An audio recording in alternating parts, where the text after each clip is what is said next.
Le département laboratoire de biologie dépend du service recherche et développement d'Aristamonde et regroupe un réseau de 3 laboratoires. Un laboratoire de biologie de la semence à Evesham en Angleterre, un laboratoire de microbiologie et de pathologie des insectes à Pau, un laboratoire de physiologie et de pathologie des plantes à Saint-Malo. Notre mission principale est de soutenir les équipes du groupe pour le développement de substances actives et de produits formulés, en réalisant des screenings au laboratoire, en chambre de culture et sous serre. Le screening au laboratoire requiert différentes étapes, allant de l'initiation de l'expérimentation jusqu'à la rédaction d'un rapport final.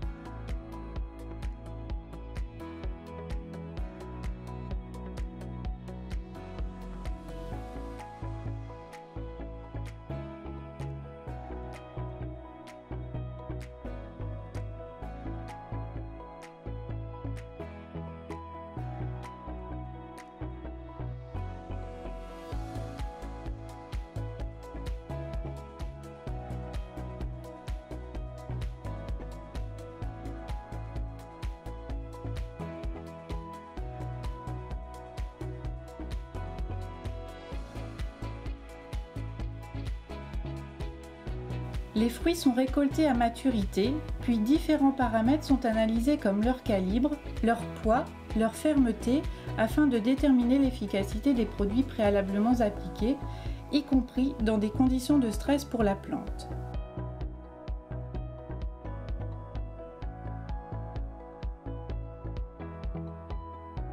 L'analyse de l'architecture des racines est réalisée sur des plantes cultivées sur milieu artificiel, dans lequel les produits de test sont ajoutés.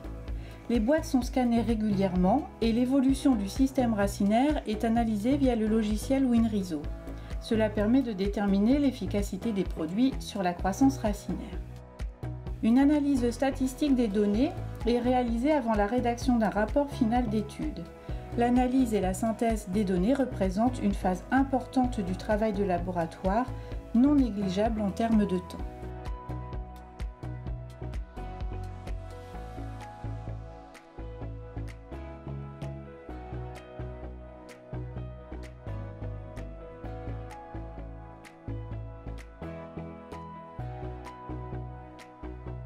Bonjour, je m'appelle Johan Paul, je suis le responsable des opérations et le responsable d'usine pour le site de Saint-Malo.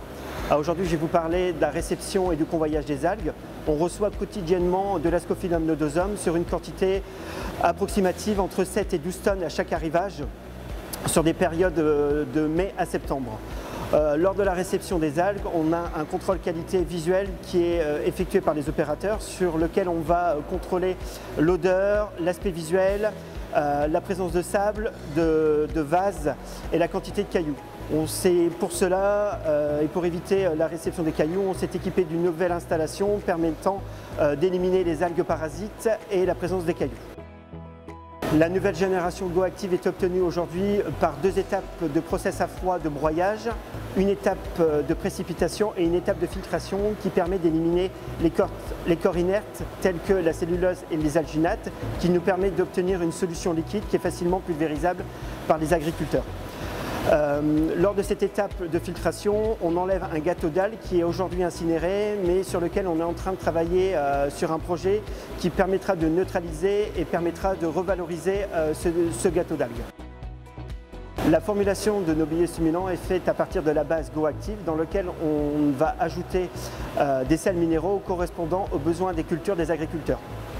Durant les étapes de process de la fabrication, nous avons différentes étapes de contrôle qualité effectuées par les opérateurs. Chacun des sites en Europe est certifié ISO 9001 qui nous permet de garantir une qualité optimale du produit.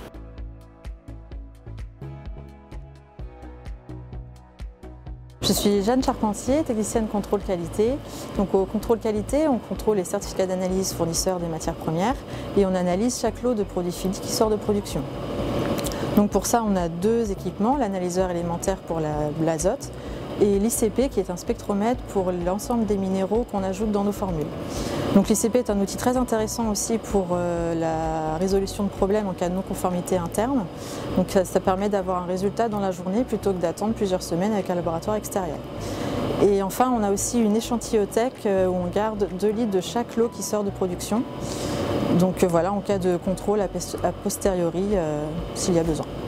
L'atelier conditionnement aujourd'hui nous permet de conditionner majoritairement 2 formats de bidons, un format 5 litres et un format 10 litres qui a été uniformisé par le groupe Arista. Nous sommes également capables de pouvoir conditionner des fûts de 200 litres, des IBC de 1000 litres, mais également des flexi-tanks de 20 000 litres. Tous ces conditionnements, aujourd'hui, nous pouvons y imprimer un code data matrix permettant une traçabilité, un échange des données informatiques pour le marché français. L'ensemble de ce process décrit aujourd'hui nous permet d'avoir une réactivité optimale sur le site de Saint-Malo et nous permet de livrer entre 24 et 48 heures le marché français en fonction des différentes régions.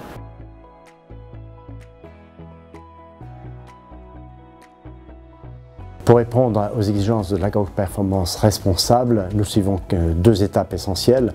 L'expérimentation au champ des produits qui ont été mis au point au laboratoire en suivant le référentiel BPE, c'est-à-dire bonne pratique d'expérimentation. Et deuxième point, c'est l'homologation. Tous nos produits sont homologués.